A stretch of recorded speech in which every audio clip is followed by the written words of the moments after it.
Rohini పంజారి YouTube ఛానల్కి స్వాగతం అండి. కొద్ది రోజుల విరామం తర్వాత మళ్ళీ మీ ముందుకు ఓ మంచి కథను వినిపించడానికి వచ్చాను. కథా శీర్షిక జలాక్షరం. ప్రముఖ సీనియర్ సాహితీవేత్తలు శ్రీ కూర చిదంబరం గారు ఈ కథను రాశారు. వీరు కవులు, కథకులు, విమర్శకులు, వ్యాసకర్త, సమీక్షకులు. ఒక్క మాటలో చెప్పాలంటే వీరు బహుముఖ ప్రజ్ఞాశాలి. వీరు ఇప్పటి వరకు ఉషస్సు, వేకువ, నీటి నీడ, జీవన చదరంగం అనే 4 కథా సంపుటాలను వెలువరించారు.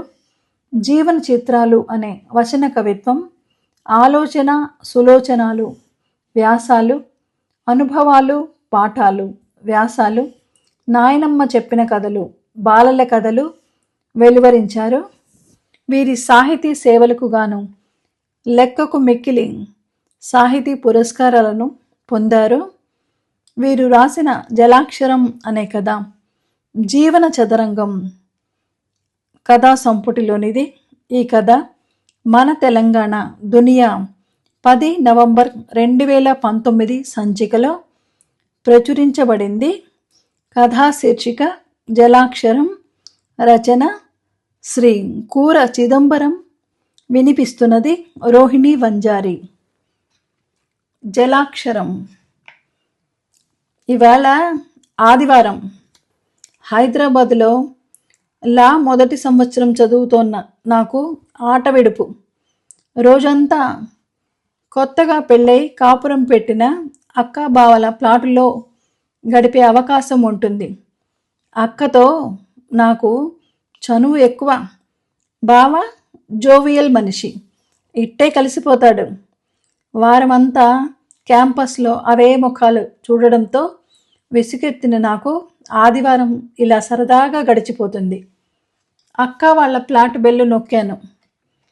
క్షణం పాటు ఆగి డోరు మీద చేయి వేశానో లేదో తెరుచుకుంది.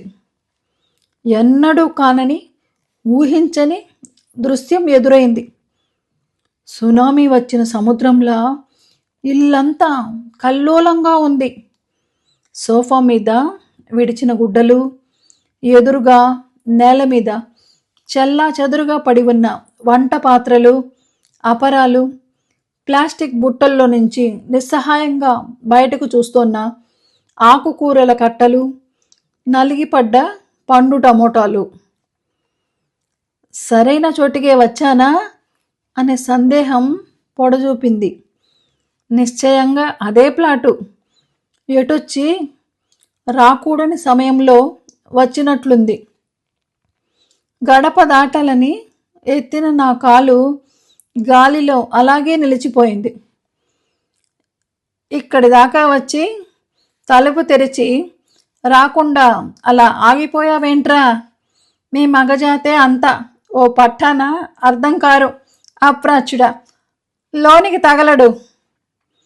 అప్రాచ్య పదాన్ని, మగజాతిని ఒత్తి పలుకుతూ ఆహ్వానించింది అక్క. బాణం వేసింది నాపైనే. అయినా గురి ఎవరి మీద పెట్టిందో నాకు, బావకు అర్థమైంది. అలా దిష్టిబొమ్మల గుమ్మం ముందు నుంచోనక్కర్లేదు. హిరణ్యాక్ష వంశంలోనికి తగలడు. బావ వేసిన ఎదురు బాణం తగలాల్సిన వాళ్లకు తగిలింది. మన పోట్లాట మధ్య మా వాళ్లను లాగడం ఎందుకు? ఆకులు నాకే రకం, అంతే దీటు జవాబు. బావ వాళ్ళ బాబాయి భోజనానికి కూర్చుంటే పళ్ళెంలో మెతుకు కూడా వదలకుండా ఊడ్చుకుని తింటాడు. రైతు శ్రమకి చిన్నమామ గొప్ప విలువ ఇస్తాడు అని పొగిడిన అక్కేనా ఇలా అంటోంది? సందర్భాన్ని బట్టి అర్థాలు మారుతాయన్నమాట అనుకున్నాను. ఏమి బాగలేదనిపించింది. ఒకరికి ఒకరు తగ్గకుండా గయోపాఖ్యానంలోని కృష్ణార్జునుల్లా అక్కాబావలు మాటల బాణాలు వేసుకుంటున్నారు. స్వర్గస్థులైన అటు 7 తరాల బంధువులు, ఇటు 7 తరాల బంధువులు వీళ్ళు చల్లుతున్న పేడ నీళ్లకు ఉక్కిరి బిక్కిరి అవుతున్నారు. ఎప్పటిలా డైనింగ్ టేబుల్ దాకా నడిచి ఓ కుర్చీ లాక్కొని కూర్చున్నాను. వంటింట్లో అక్క మసాలాలు వేయించుతోంది. యుద్ధ వాతావరణానికి వేయించబడుతున్న మిరపకాయ ఘాటు తోడైనట్లుంది. వంటింటికి యువతల నేల మీద కూర్చుని బావ వంకాయలు కోస్తున్నాడు. తలలు తెగిన సైనికుల్లా చీల్చబడిన గుత్తి వంకాయలు ఉప్పు నీళ్ళ గిన్నెలో తేలియాడుతున్నాయి. సగానికి తెగిన 2 పుచ్చు వంకాయలు పార్థివ శరీరాల్లా నేల మీద పడున్నాయి.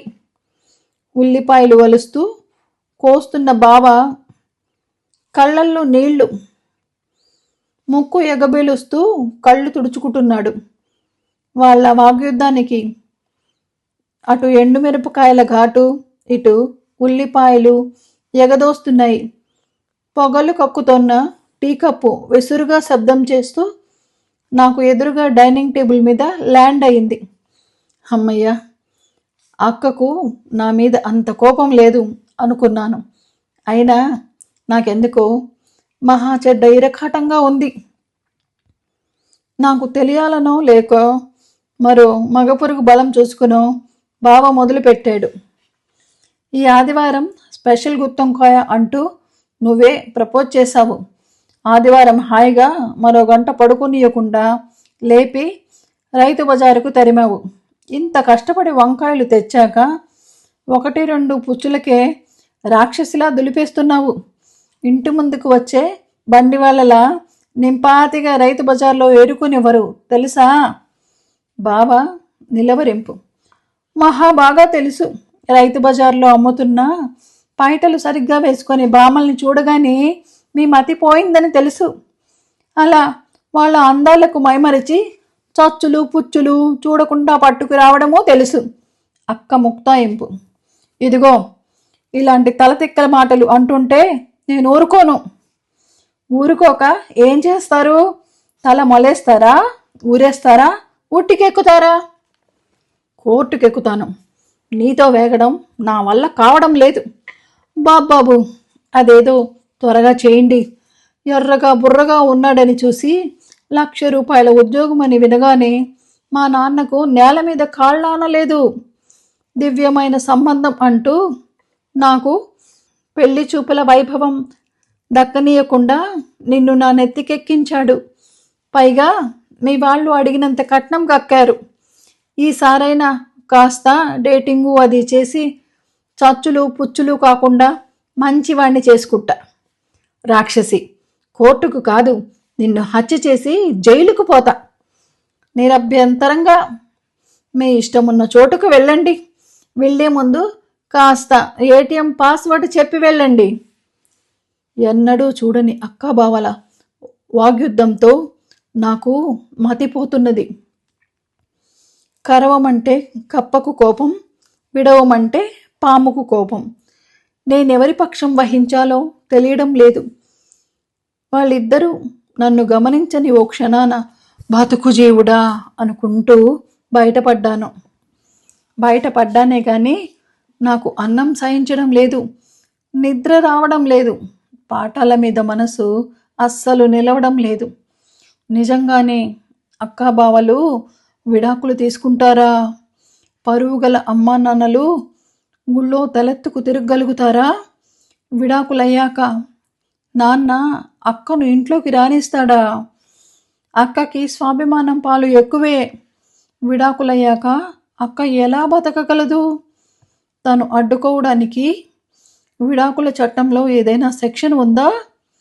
విడాకులయ్యేదాకా అక్క బావలు అదే ప్లాటులో ఉంటూ ఏదో సినిమాలో చూపించినట్లు మధ్యలో గీత గీసుకొని అటొకరు ఇటొకరు ఉంటారా? అనుక్షణం నాకు వాళ్ళ మాటల యుద్ధమే మనసులో మెదులుతోంది. నాన్నకు చెబితే అనుకున్నాను. ఫోను చేసినప్పుడల్లా అమ్మా నాన్నలు మామూలుగానే మాట్లాడుతున్నారు. ఈ విషయం చెప్పాలనిపించినా నాకు ధైర్యం చాలడం లేదు. క్షణాలు లెక్కబెడుతూ రోజులు దొర్లిస్తున్నాను. ఈరోజు శనివారం అనుకున్నాను. ఎప్పటిలా ఆదివారం దాకా ఆగలేకపోతున్నాను. కాలేజీకి బంక్ కొట్టి అక్క వాళ్ళ దగ్గరకు వెళ్ళాలనే నిశ్చయించుకున్నాను. డ్రాయింగ్ రూమ్ సోఫాలో బావ కూర్చున్నాడు. అక్క బావను ఆనుకుని కూర్చుంది. ఇద్దరూ కలిసి వార్తాపత్రికలోని వారఫలాలు చదువుతున్నారులా ఉంది. వాహనయోగం అంటూ బావ ఏదో జోకు పేల్చాడు. అక్క పడిపడి నవ్వుతోంది.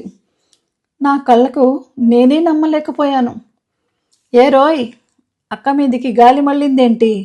ఓ రోజు ముందుగానే వచ్చావు, బావ ప్రశ్న. తన మీదున్న బావ చేతిని పక్కకు జరిపి, కూర్చోరా, టీ తెస్తాను అంటూ వంటింటి వైపు నడిచింది అక్క. నేను ఊహించినట్లు సామాను అంతా రెండుగా సర్దలేదు. గది మధ్య విభజన గీత కనపడడం లేదు. నేనింకా ఈ లోకంలోకి రాలేదు. అక్క వెంట వంటింట్లోకి నడిచాను. ఏమోయ్ సాలగ్రామమ్మా, చదువు ఎలా సాగుతోంది? బావ ప్రశ్న. బావ ఉల్లాసంగా ఉన్నప్పుడు నన్ను అలా సంబోధిస్తాడు. నేను జవాబివ్వలేదు. నాకు ఇంకా అయోమయంగానే ఉంది. అక్క అని పిలిచాను. ఏరా అంది అక్క మామూలుగానే. లంకణాలు చేసి చిక్కిపోయినట్లుగా లేదు, ఎప్పటిలాగానే ఉంది. పోయిన ఆదివారం పుచ్చు వంకాయలు, మాటల యుద్ధం. నాకు చాలా భయం వేస్తోందక్క. విడాకులు వద్దక్క. ఉద్వేగంతో మాటలు సరిగ్గా రావడం లేదు. అక్క భుజం మీద తల వాల్చాను. బలవంతా నా కన్నీళ్లు ఆపుకుంటున్నాను. అక్కను పెనవేసుకున్నాను. గద్గతికమైన నా గొంతు సగం సగం మాటలు అక్కకు అర్థం అయింది. పక్కన నవ్వింది. ఏమండాయ్? పుచ్చొంకాయల కేసులో మీరు నాకు విడాకులు ఎప్పుడు ఇస్తున్నారని లాయర్ గారు అడుగుతున్నారు, వంటింట్లో నుంచే అంది. బావకు విషయం అర్థమైంది. ఏ రోయ్, ప్లీడరీగిరికి మా కేసే దొరికిందా? అక్క నవ్వుతో బావ శృతి కలిపాడు. నాకు చెడ్డ కోపం వచ్చింది. నా వాలకం కనిపెట్టిన అక్క ఇలా అంది. ఒరేయ్, ఆలుమగల మధ్య కలహాలు, నీటి మీద రాతలు, కాగితాల మంటలు. ఎప్పుడూ తీపి తింటుంటే ముఖం మొత్తుతుంది. అప్పుడప్పుడు చిలిపి పోట్లాటలుంటేనే దాంపత్యం విలువ. అమావాస్య చీకటి ఉంటేనే పున్నమి వెన్నెల హాయిగా ఉంటుంది. పరవశంతో చెబుతున్న అక్క మాటలు ఆశ్చర్యంతో వింటున్నాను. మరేం పర్వాలేదు, మరో 6 జన్మలకు కూడా రిజర్వ్ చేసుకున్నాము. వేణునాదంలా మంద్రంగా అక్క గొంతులో నుంచి వస్తున్న మాటలు నా చెవుల్లో అమృతాన్ని నింపుతున్నాయి. మా మంచి అక్కయ్య అంటూ అక్కను నా 2 చేతులతో చుట్టేసుకున్నాను. వాళ్ళ వాగ్యుద్ధంలో ఏమేం బాణాలు సంధించుకున్నారో నా మనసులో తారాడడం లేదు. నాకిప్పుడు అక్క అక్కలా అనిపించడం లేదు. ఎంతో అనుభవం గడిచిన అమ్మలా కనిపిస్తోంది. జలాక్షరం కథ చాలా బాగుంది కదండి. ఆలుమగల మధ్య కలహాలు నీటి మీద రాతల్లాంటివి. అలాంటి వాటిని, చిన్న చిన్న గొడవల్ని సీరియస్గా తీసుకొని విడాకుల వరకు వెళ్ళిపోతున్న ఇప్పటి సమాజానికి ఈ కథ కనువిప్పు కలిగించేలా ఉంది కదండి. ఇటువంటి మరిన్ని మంచి కథల కోసం రోహిణి వంజారి యూట్యూబ్ ఛానల్ని తప్పకుండా సబ్స్క్రైబ్ చేసుకోండి. మీ అందరి ప్రోత్సాహాన్ని కోరుకుంటూ మీ రోహిణి వంజారి.